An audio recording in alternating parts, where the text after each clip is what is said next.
ঘুরিয়ে দাও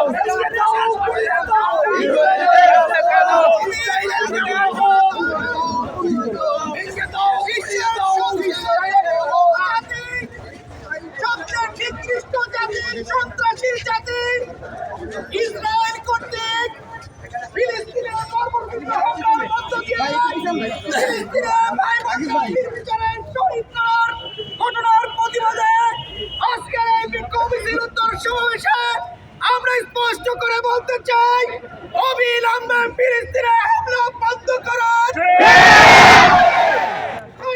চেতনায় উদ্বুদ্ধ হয়ে সারা বিশ্বের মুসলমানরা ইহুদি জাতিকে পৃথিবী থেকে নিশ্চিহ্ন করে দেবে।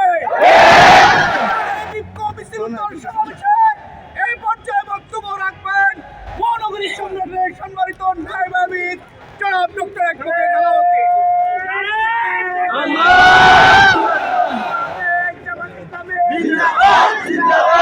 আউযু বিল্লাহি মিনাশ শাইতানির রাজীম। বিসমিল্লাহির রহমানির রহিম। সংগ্রামী নেতৃবৃন্দ, সংগ্রামী ঢাকাবাসী, আমরা অত্যন্ত দুঃখ ভারাক্রান্ত হৃদয়ে আপনাদের সামনে এসে হাজির হয়েছি। আপনারা পত্রিকার মাধ্যমে, বিভিন্ন চ্যানেলের মাধ্যমে দেখতে পাচ্ছেন আমাদের হৃদয়ের স্পন্দন, শত শত হাজার হাজার নবীর আগমন যেখানে ঘটেছিল, সেই ফিলিস্তিনে আজকে নারকীয় ধ্বংসযজ্ঞ চলছে। আমরা এই ঘটনার তীব্র নিন্দা এবং প্রতিবাদ জানাচ্ছি। ভাই এবং বন্ধুগণ, এই সন্ত্রাসী ইসরায়েল আজকে শুধু নয়, সেই সুদূর 1948 সাল থেকে তাদের এই হামলা এবং যুদ্ধ শুরু করেছে। ইতিমধ্যে কয়েক কোটি মানুষ সেখানে হতাহত হয়েছে। ভাই এবং বন্ধুগণ, বিশেষ করে গত বছরের অক্টোবর মাসের 7 তারিখ থেকে যে ধ্বংসযজ্ঞ শুরু করেছে, এই 8 মাসে প্রায় 40,000 ভাই এবং বোন নিহত হয়েছে। ভাই এবং বন্ধুগণ, এই নিহতের মধ্যে বেশিরভাগই রয়েছেন শিশু এবং নারী, বেসামরিক লোকজন। সংগ্রামী ভাই এবং বন্ধুগণ, এই হামলা থেকে সেখানে শিক্ষা প্রতিষ্ঠান, মসজিদ, হাসপাতাল, গির্জা সহ বেসরকারি বাড়িঘর কিছুই রেহাই পায়নি। ভাই এবং বন্ধুগণ, ইতিমধ্যেই সেখানে মানবিক বিপর্যয়ের সৃষ্টি হয়েছে। খাদ্য পানীয়র অভাব দেখা দিয়েছে। দক্ষিণ গাজায় আজকে দুর্ভিক্ষ হানা দিয়েছে। এই ধরনের একটি মুহূর্তে মুসলমানরা বসে থাকতে পারে না।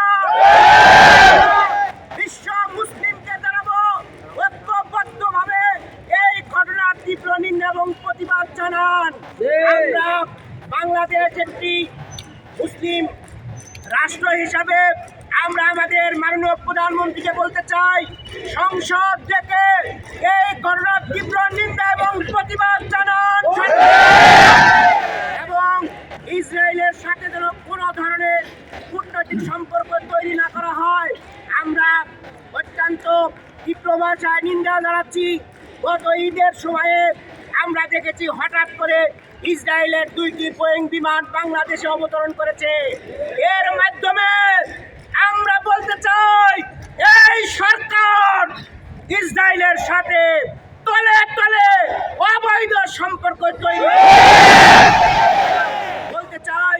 এই সরকার যদি তলে তলে ইসরায়েলের সাথে সম্পর্ক তৈরি করে, তাহলে এই দেশের জনগণ তোমাদেরকে ছাড় দিবে না।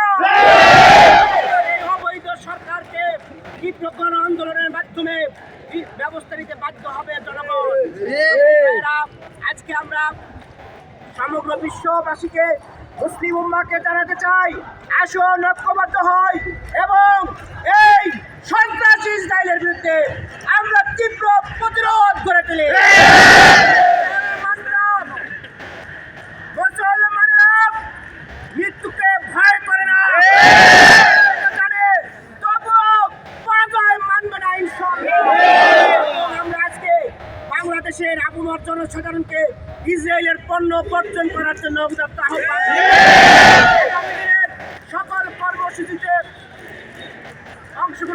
মাধ্যমে আমাদের এই আন্দোলন সংগ্রামকে এগিয়ে নিয়ে যাওয়ার আহ্বান জানিয়ে আমার বক্তব্য এখানে শেষ করছি। আল্লাহ হাফেজ। বাংলাদেশ জিন্দাবাদ। বাংলাদেশ জামাত ইসলামী জিন্দাবাদ।